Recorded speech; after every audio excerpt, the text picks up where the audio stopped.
Të nderuar teleshikues, mirë se vini në emisionin tuaj të përditshëm, zgjohuni me ne. Data sot shënon 11 mars, dhe ne si çdo ditë tjetër do të kthehemi pas në histori, art dhe kulturë.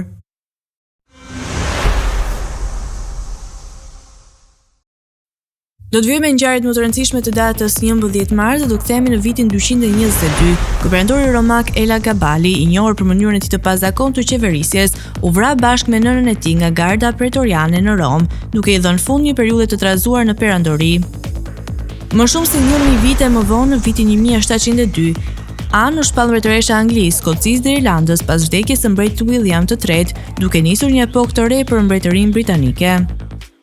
Në një tjetër 11 mars, por në vitin 1918, një ngjarje e vogël në Kansas, Shtetet e Bashkuara të Amerikës, do shënonte fillimin e një prej pandemive më të tmerrshme në histori, gripit spanjoll. Kalojnë dekada dhe në vitin 1990, në një moment vendimtar për Europën lindore, Lituania u bë republika e parë që shpalli pavarësinë nga Bashkimi Sovjetik, duke ndezur shpresën për lirinë e shumë vendeve të tjera. Por jo çdo 11 mars ka qenë i gëzueshëm. Në vitin 2011, një tërmet dhe tsunami shkatrues goditën Japoninë, duke shkaktuar një nga fatkeqësitë më të mëdha bërthamore.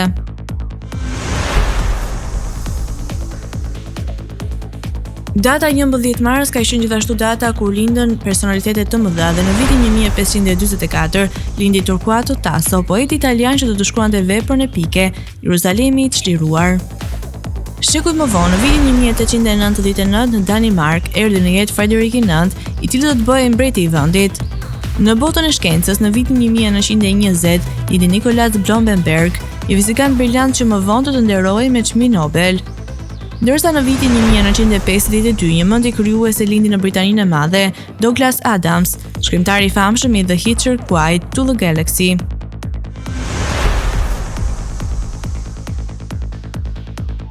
Megjithatë, kjo datë ka shënuar dhe ndarje nga jeta të figurave të mëdha. Në të njëjtën ditë kur u vra në vitin 222, perandori Ela Gabali e humbi fronin dhe jetën.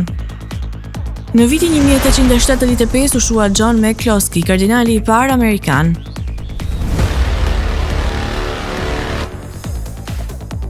Tani do të ftoj të ndiqni rubrikën Ne dhe Shëndeti.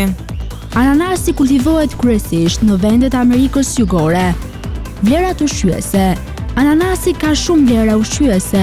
Ai është i njohur veçanërisht për efektet pozitive që ka për tretjen, me efekte të mrekullueshme kundër celulitit.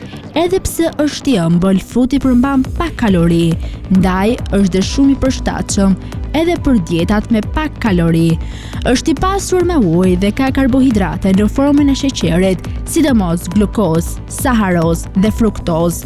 Ananasi është i varfër me fibra, ndërkohë që është burimi vërtet i vitaminës C dhe potasiumit e magnezit. Ai është i pasur me bromelin, një bashkim enzimash që kryen një funksion të rëndësishëm tretjeje dhe stimulojnë metabolizmin.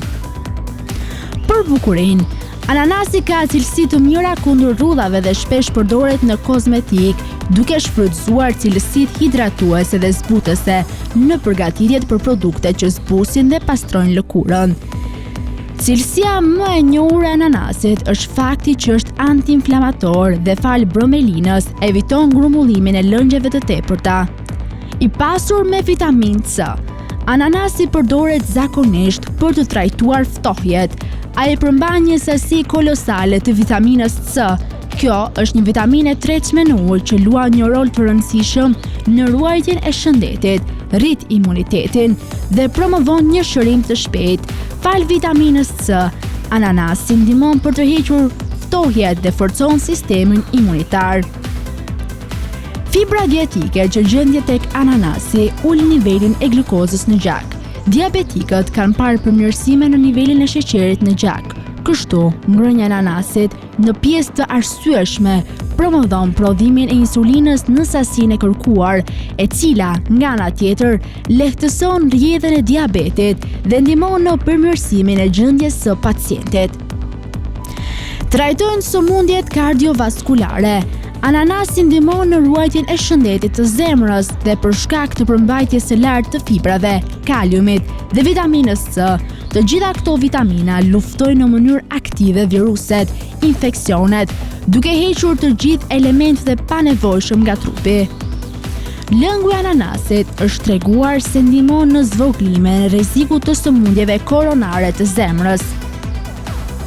Përmbajtja e lartë e kaliumit në ananas ndihmon në uljen e presionit të lartë të gjakut, forcon enët e gjakut.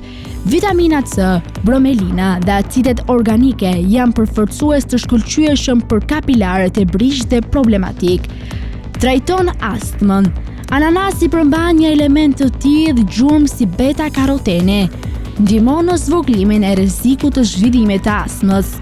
Përveç kësaj, ajo ka një efekt pozitiv në trup dhe kështu ndihmon në lehtësimin e inflamacionit dhe eliminimin e sulmeve të astmës. Shëron mëlçin. Mëlçia konsiderohet laboratori i trupit dhe është një nga organet vitale përgjegjëse për shndërrimin e ushqimit në lëndë ushqyese. Për të ndihmuar mëlçin të kryejë këtë funksion, mjekët këshillojnë të shtojnë ananas në dietën tuaj. Nëse që konsumojmë rregullisht këto fruta, nuk ka probleme me sheqerin në gjak. Ananasi kontribon jo vetëm në funksionimin e duhur të mëlçisë, por edhe në funksionimin e pankreasit. Fal ananasit, niveli likopogenezës rritet.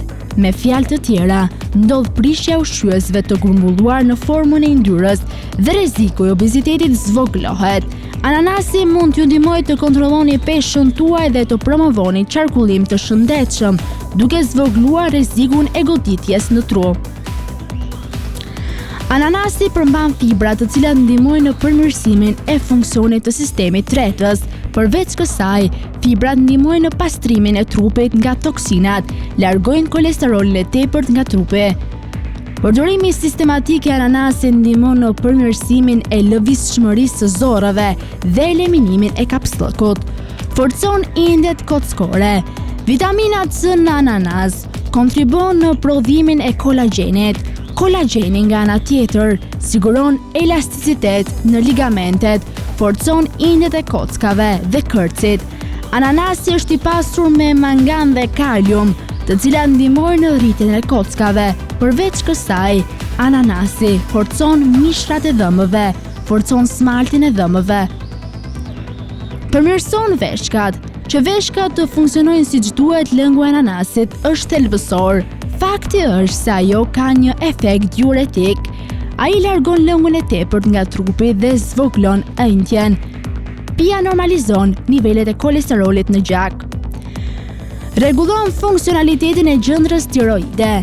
Ananasi përmban jod, i cili është thelbësor për funksionimin e gjendrës tiroide. Përdorimi i këtij fruti ndihmon në rregullimin e aktivitetit të gjendrës tiroide.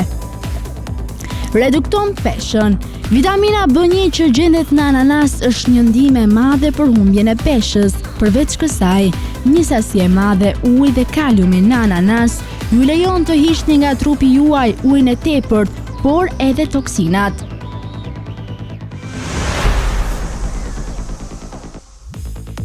Për biografinë e sotme do të kthehemi pas në një mëngjes të zakonshëm të 2 qershorit të vitit 1929 në një familje hebreje në Brooklyn, New York, i një djalë që më vonë do të krijonte një nga veprat më të dashura për fëmijët, Norton Juster. Rruga e tij drejt letërsisë nuk ishte e drejtë për drejtë, por e mbushur me kthesa, aventura dhe shpikje të papritura, ashtu si rrugtimi i personazhit të tij më të famshëm, Milo. Si fëmijë, Norton u rrit në një shtëpi ku fantazia dhe humori ishin të pranishëm në çdo bisedë. I ati, një emigrant nga Rumania, ishte dentist dhe ndoshta pikërisht nga ai e trashëgoi pasionin për detajet dhe durimin për të ndërtuar diçka me kujdes. Edhe pse donte artin dhe rrëfimin, ai zgjodhi një rrugë më praktike dhe studioi arkitekturë në Universitetin e Pensilvanisë. Por dhe aty imagjinata e tij nuk mund të fshihej pas vizatimeve teknike dhe planeve ndërtimore. Pas përfundimit të studimeve, Juster shërbeu në marinën amerikane, ku caktua të shkruante mbi planifikimin urban, një punë që megjithëse serioze e ndihmoi të kuptonte fuqinë e fjalës së shkruar. Pas ushtrisë, u kthye në SBA dhe nisi të punonte si arkitekt. Megjithatë, diçka brenda tij kërkonte një formë tjetër shprehjeje. Ai nuk mund të mos krijonte botë me fjalë për të vizatimeve dhe projekteve. Në fund të viteve 50, ndërsa po eksperimentonte me idetë për një libër edukativ për fëmijët, mendja e tij u zhyt në një histori krejtësisht tjetër, një aventurë e çuditshme dhe filozofike rreth një djali të quajtur Milo, i cili zbulon një kabinë magjike pagesash që e çon në një botë fantastike. Kështu lindi kjo kryevepër, që kur u botua në vitin 1961 do të bëhej menjëherë një klasik i letërsisë për fëmijë. Me ilustrimet plot humor të mikut të tij Jules Pfeiffer, libri u bë një pasuri për lexuesit e vegjël dhe të rriturit, duke i mësuar atyre se dhe konceptet më abstrakte si koha, gjuha dhe logjika mund të bëhen tërheqëse dhe zbavitëse. Kritika e përshëndeti me entuziazëm dhe lexuesit e kthyen në një libër të dashur për breza me radhë. Megjithëse Xhaster vazhdoi të shkruante dhe të punonte si arkitekt, asnjë nga veprat e tij nuk e tejkaloi suksesin edhe Phantom Tooth Both. Ai krijoi dhe libra të tjerë si The Dot and the Line, një tregim poetik mbi dashurinë dhe matematikën që u bë një film vizatimor fitues i një çmimit Oscar. Në vitet e fundit të jetës, ai vazhdoi të ishte një figurë e dashur e letërsisë, gjithmonë i gatshëm të ndajë me lexuesit këndvështrimin e tij të zgjuar mbi botën. Më 11 mars të vitit 2021, ai ndroi jetë në moshën 91 vjeçare, duke lënë pas një trashëgimi të pashlyeshme në letërsinë për fëmijë.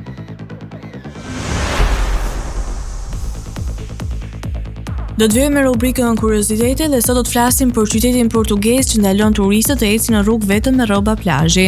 Qyteti portugez i Albufeira, i njohur për plazhet e tij të bukura dhe si një destinacion i preferuar për turistët, veçanërisht ata britanik, por shqyrton masa të reja për të rregulluar sjelljen publike. Sipas një raportimi, autoritetet lokale kanë propozuar ndalimin e veshjes së rrobave të plazhit, si bikini dhe rroba banje në rrugët e qytetit, me gjoba që mund të arrijnë deri në 1.300 euro. Ky propozim vjen pas një incidenti në vitet e kaluara, ku 8 turistë britanik u filmuan duke kërcyer plotësisht lakurish në një bar në qendër të Albufeira gjatë ditës. Pas identifikimit të tyre nga policia, kryetari i bashkisë Jose Carlos Rollo premtoi masa për të parandaluar sjellje të tilla në të ardhmen. Dokumenti që propozon këto masa thekson nevojën për ndryshime urgjente për të ruajtur Albufeira si një destinacion multikulturor miqësor për familjet dhe të sigurt. Përveç ndalimit të veshjes së rrobave të plazhit në hapësira publike, vendimi gjithashtu ndalon marrëdhëniet në publik dhe zbaton rregulla për taracat që mund të shihen nga hapësirat publike. Albufeira i bashkohet kështu qyteteve të tjera europiane si Barcelona, Nisa dhe Dubrovniku, të cilat kanë vendosur ligje të ngjashme për të rregulluar sjelljen e turistëve dhe për të ruajtur imazhin e tyre si destinacione të respektuara turistike.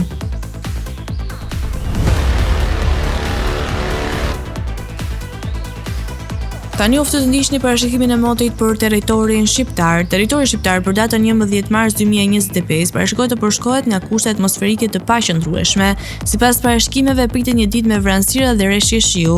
Temperatura minimale parashikohet të jetë 7 gradë Celsius dhe temperatura maksimale parashikohet të jetë 22 gradë Celsius. Era pritet të fryjë me drejtim nga jugperëndimi me një shpejtësi maksimale 1 deri në 8 metra për sekond, çka do të bëjë të krijohen dallgëzime 1 deri në 3 ball. Ndërsa temperaturat minimale dhe maksimale për disa nga qytetet kryesore të Shqipërisë do të jenë si vijojnë. Shkodër 11 deri në 17 gradë Celsius. Kukës 9 deri në 16 gradë. Peshkopi 7 deri në 14 gradë Celsius. Tiranë 10 deri në 18 gradë. Durrës 10 deri në 18 gradë Celsius. Kavaj 10 deri në 19 gradë. Elbasan 9 deri në 22 gradë. Berat 13 deri në 22 gradë Celsius. Korç 13 deri në 21 gradë. Vlorë 10 deri në 20 gradë Celsius. Gjirokastër 7 deri në 13 gradë. Sarand 10 deri në 16 gradë Celsius. Tani oftë të ndiqni parashikimin e motit për territorin e Kosovës. Territori i Kosovës për datën 11 mars 2025 parashikohet të përshkohet nga një mot i paqëndrueshëm, e gjithë ditët do të jetë mbushur me vranësira dhe rreshje shiu. Sipas parashikimeve, temperatura minimale do të jetë 3 gradë Celsius, ndërsa ajo maksimale parashikohet të jetë 17 gradë Celsius. Era do të fryjë kryesisht nga juglindja me një shpejtësi maksimale e cila do të arrijë deri në 5 metra për sekond, ndërsa temperaturat minimale dhe maksimale të parashikuara për disa nga qytetet kryesore të Kosovës do të jenë si vijojnë. Mitrovica 7 deri në 16 gradë Celsius. Podujev 5 deri në 16 gradë. Skënderaj 4 deri në 15 gradë Celsius. Pej 8 deri në 13 gradë. Prishtinë 7 deri në 16 gradë Celsius. Gjakov 6 deri në 14 gradë. Malishev 7 deri në 14 gradë Celsius. Gjilan 3 deri në 16 gradë. Ferizaj 5 deri në 17 gradë Celsius. Kaçanik 6 deri në 15 gradë. Suharek 7 deri në 16 gradë. Prizren 7 deri në 17 gradë Celsius. Të nderuar teleshikues, kemi arritur në fund të emisionit edhe për ditën e sotme. Bashkë të rishihemi sërish nesër në po të njëjtën orë. Deri atëherë, miru takofshim.